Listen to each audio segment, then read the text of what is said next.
When Shane Warne was found unresponsive in Koh Samui, Thailand a week ago, his manager, James Erskine, issued a short statement confirming his untimely at 52 and relaying his family's wish to be left alone to grieve.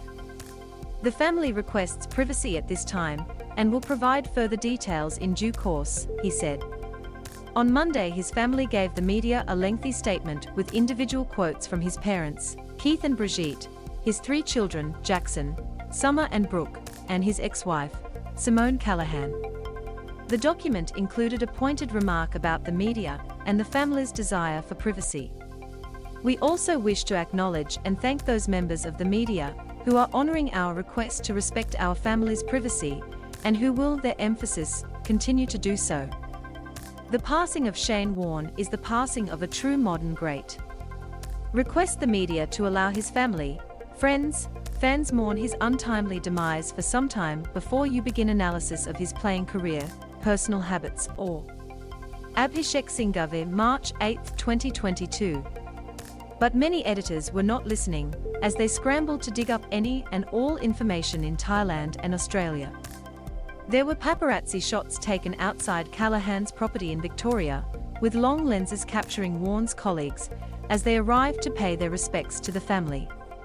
Intrusive photographs from inside Warne's hotel room were published, including close-ups of the inside of his suitcase, his nightstand and his bed.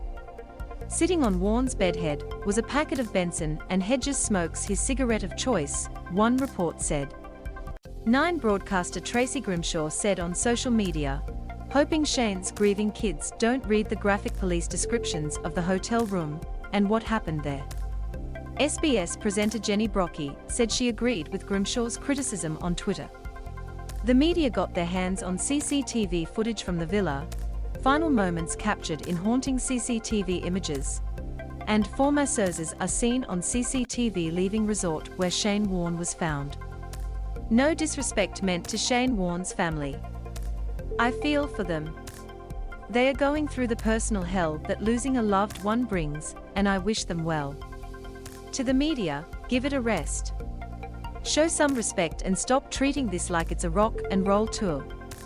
070NJJNE, Migrabones, March 10, 2022. The speculation about the cause of began immediately, with several stories asking whether his diet and lifestyle were to blame. On Friday morning, the Herald Sun, Daily Telegraph, and the Daily Mail all published photographs of Jackson and Brigitte Warne and other family members and friends waiting for his coffin to be repatriated. His did not bring to an end the tabloids' fascination with his private life, and has left many asking whether the coverage should have been more sensitive to the grief of his family and friends. Flood sparks deluge of support. On Saturday, the 3 commercial networks will put aside their rivalry and unite to present a fundraising concert for communities who have suffered from the devastating floods across Queensland and New South Wales. 7, 9 and 10 have announced a cross-network flood appeal concert. 7 or 9 or 10. The 7 Network, 9 and Network 10 will join for the first time in 17 years to present Australia Unites Red Cross Flood Appeal, live on Saturday, the 12th of March, at 7:30 p.m. Australian Eastern Daylight Time. While we can't fault the generosity of the people involved in pulling the mammoth event together in under a week, the hosting lineup is once again an all-white affair, with commercial TV failing to reflect Australia's multicultural society. Hosts include 9's Scott Cam, Sylvia Jeffries, Andy Lee and Peter Overton, 7's Natalie Barr, David Coll, Sonia Kruger and Mark Ferguson, and 10's Carrie Bickmore, Dr. Chris Brown, Amanda Keller and Osher Gunsberg.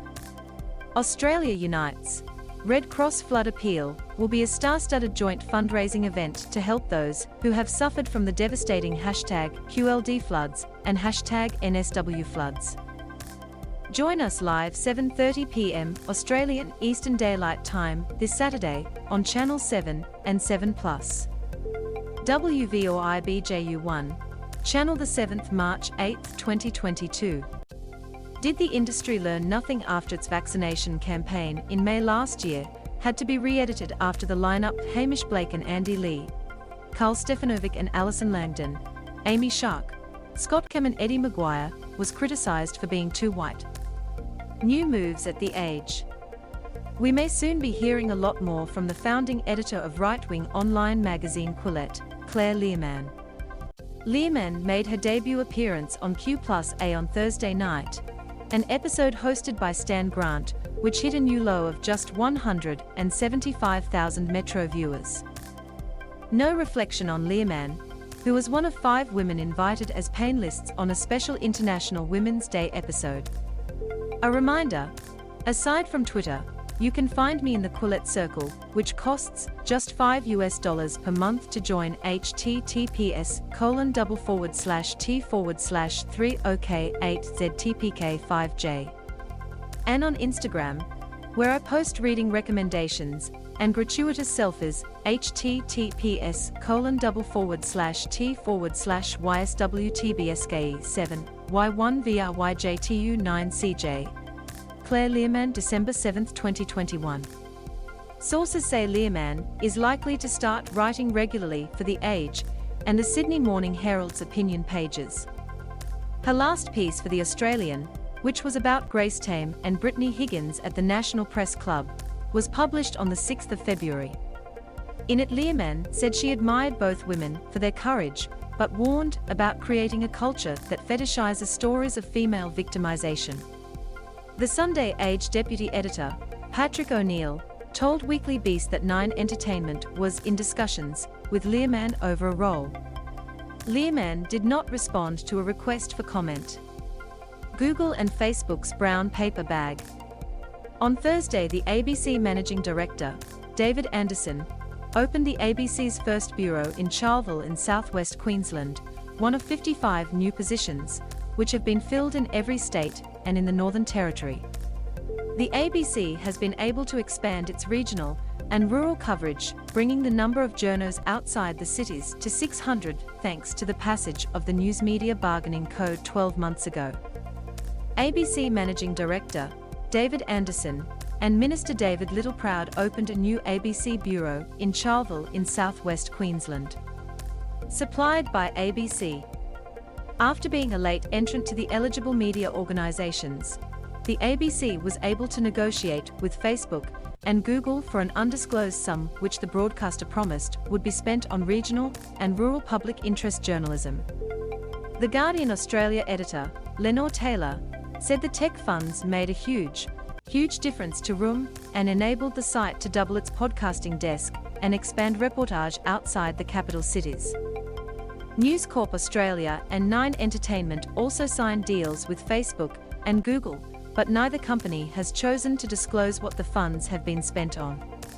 The code was described this week by the Judith Neilson Institute inaugural Alan Moorehead Journalist in Residence, Bill Erskine, as an Australian success story to those who've long yearned to force big tech to prop up suffering newsrooms, who also said it was a murky deal with unprecedented secrecy. Erskine, who is a professor of professional practice at Columbia University's Graduate School of Journalism, spoke about his research into the code at JNI's Chippendale headquarters on Thursday, and how difficult it was to glean any details from the media companies which signed the deals with the tech giants. Critical details were guarded like they are nuclear launch codes, Erskine said. He said he was surprised how tight-lipped everyone was about the nature of the deals, said to be worth a total of $200 million. Erskine's article about the code in the Columbia Journalism Review summed it up.